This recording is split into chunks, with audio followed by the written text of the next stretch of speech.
আতাদরুনা মাল মুফলিস, ও সাহাবীরা তোমরা কি জানো গরিবকে, নিঃস্বকে? সাহাবায়ে কেরাম বললেন, ফিনা মাল্লা দিরহাম লাহু ওয়ালা মাতা।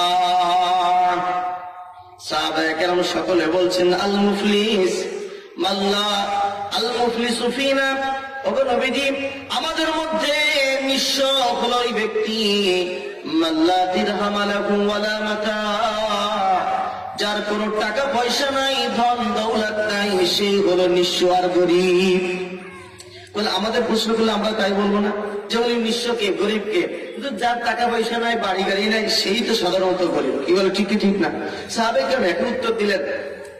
আল্লাহর নবী বলছেন, ইন্নাল মুফলিসা মিন উম্মতি মান ইয়াতি ইয়াউমাল কিয়ামাহ বিসালাতিন ওয়া সিয়ামিন ওয়া যাকাহ। আল্লাহর নবী বলেন, ও সাহাবীরা শোনো, প্রকৃত নিঃস্ব হলো আমার উম্মতের মধ্যে ওই সমস্ত উম্মত মান ইয়াতি ইয়াউমাল কিয়ামাহ, যারা কিয়ামতের ময়দানে উপস্থিত হবে, বিসালাতিন ওয়া সিয়ামিন ওয়া যাকাহ, অনেক নামাজ নিয়ে আল্লাহর সামনে উপস্থিত হবে, অনেক রোজা নিয়ে আল্লাহর সামনে উপস্থিত হবে, ওয়া যাকাহ, যাকাতের পাহাড় নিয়ে আল্লাহর সামনে উপস্থিত হবে, ওয়া ইয়াতি মান কাযাফা হাদা ওয়া শাতামা হাদা ওয়া কাযাফা হাদা ওয়া আকালা মাল হাদা। নবীজি বলেন, এরপরে এই মানুষটা যখন এমন নেকির পাহাড় নিয়ে আল্লাহর সামনে উপস্থিত হবে, নামাজ, রোজা, যাকাত আরো নেক আমল নিয়ে উপস্থিত হবে, কিন্তু এই মানুষের মধ্যে একটা স্বভাব ছিল, এই মানুষটা শাতামা হাদা, এই মানুষকে গালি দিয়েছিল। এই মানুষটা এই কিছু মানুষকে কি করেছে? গালি দিয়েছে। কি বলেন? অনেক অকাত্য ভাষায় আমাদের সমাজে একজন দোষ করে না, তাকেও অশ্লীল ভাষায় গালিগালাজ করে না, গালিগালাজ করছে। তো এই মানুষটা মানুষকে গালিগালাজ করেছে। আর এই মানুষদেরকে অপবাদ দিয়েছে। অপবাদ বলা হয় একজনের মধ্যে যে অন্যায় নাই, এই অন্যায়টা তার উপর আরোপ করা, এটার নাম হলো অপবাদ। আর একজনের মধ্যে একটা দোষ আছে, এই দোষটাকে বলা, এটার নাম বলা হয় গীবাত। এর নাম হলো কি? গীবাত। গীবাতের গুনাহ কতটা জঘন্য আল্লাহ রাব্বুল আলামিন কুরআন কারীমে নিজেই বলেছেন, ওয়ালা তাজাসসু ওয়ালা ইয়াগতাব বা'দুকুম বা'দা আইহিব্বু আহাদুকুম আন ইয়াকুলা লাহমা আখিহি মাইতান ফাকারিহতুমু, যে তোমরা পরস্পরের দোষ চর্চা করো না, পরনিন্দা করো না, গীবাত করো না। যে তোমাদের মধ্যে কেউ কি পছন্দ করে যে নিজের ভাইয়ের গোশ নিজে খেতে? ফাঁকারি তুমি অবশ্যই অপছন্দ করে। আমরা কেউ কি নিজের ভাইয়ের গোশ খেতে রাজি হব? বলেন না।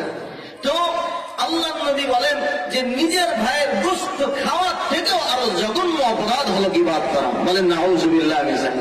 এটা হলো যার মধ্যে দোষটা আছে, এই দোষটা তার অগোচরে আলোচনা করা, সামনে আলোচনা করলে যেটা সে কষ্ট পেত, তার অবর্তমানে অনুপস্থিতিতে সেটা আলোচনা করে তার সম্মানটাকে হানি করা। তো এটা হলো গীবাতের গুনাহ। আর যার মধ্যে যেই দোষ নাই সেটাকে তার উপর চাপিয়ে দেওয়া, এটার নাম অপবাদ। গীবাতের যদি এত জঘন্য অপরাধ হয় যেটা তার মধ্যে আসে, যে অন্যায়টা, তাহলে অপবাদের গুনাহ কি কম না বেশি?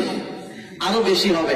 তো আল্লাহ নবী বলেন, অকাদাফা হাদা, এই ব্যক্তি আর একজন মানুষকে, এই মানুষটাকে আপনার অপবাদ দিয়েছিল, মিথ্যা সাক্ষ্য দিয়েছিল যে এই মানুষটা হলো অন্যায়কারী, এই মানুষটা হলো আপনার ধর্ষণকারী, এই মানুষটা হলো ইফতিজিংকারী। সমাজের মধ্যে যার চরিত্রে জীবনে কোনোদিন কোনো কালিমালে পণ হয় নাই, যার চরিত্রে ধর্ষণ তো দূরের কথা, কোনোদিন ইফতিজিং করে নাই, কোন মেয়েকে উত্তক্ত করে নাই, এমন মানুষকে ধর্ষণের মামলা দিয়ে বছরের পর বছর তাকে জেলখানার অন্ধকার প্রকাশ্যে রেখে অমানবিক নির্যাতন করা, এটা ফেরাউনের নমরুদের কাছে ছাড়া আর কিছুই হতে পারে না। বলেন আসে না নাই? বিচারের জন্য প্রস্তুত হয়ে যান। একালে পার পেয়ে যেতে পারেন, কিন্তু আল্লাহর সামনে পার পাওয়া সম্ভব হবে না। কি বলে ঠিক কিনা? আমি যে হাদিস পড়ছি এটা আমার মন গড়া না, মুসলিম শরীফের হাদিস, সহিহ হাদিস, যে হাদিসের ব্যাপারে কোনো কওল নাই। আল্লাহর নবী বলছেন যে একজন মানুষকে সম্মানী মানুষ সমাজের মধ্যে বলেন তো সব থেকে আমরা সম্মান করি কাদেরকে? মন থেকে কাদেরকে? মাশাআল্লাহ, ইমাম সাহেবদেরকে সম্মান করি না, যদিও অনেক সময় স্বীকার করি না, কিন্তু আমরা যদি বলি বলেন তো এই সমাজের মধ্যে কারা ভালো মানুষ, বলবেন ইমাম সাহেব যারা আছে, হুজুর যারা আছে, টুপি দাড়ি যারা, এরাই সব থেকে বেশি ভালো মানুষ। কি বলে বলবেন কি বলবেন না? যদিও নিজেরা ভালো দাবি করে, কিন্তু যখন আপনার কোন পক্ষপাতিত্ব ছাড়াই যখন জিজ্ঞাসা করা হবে যে সব থেকে ভালো মানুষ কারা, বলেন তো বলবে ইমাম সাহেব যারা আছে, হুজুররা যারা আছে, টুপি দাঁড়িয়ে যারা ওলা যারা আছে, এরাই প্রকৃত ভালো মানুষ। কি বলে ঠিকই ঠিক না? যারা বলেন ঠিকই ঠিক না। কেন? তারাও জানে যে ইমাম সাহেবরা ঘুষ খায় না, ইমাম সাহেবরা সুদ খায় না, যারা এই হুজুররা আছে, আলেমরা আছে, এরা দুর্নীতি করে না। বাংলাদেশের লক্ষ লক্ষ উলামায়ে কেরাম, একজন উলামায়ে কেরামও বেগম পাড়ার বাড়ি বানায় নাই। কি বলে ঠিক কিনা? একজন উলামায়ে কেরামও সুইস ব্যাংকে টাকা রাখে নাই।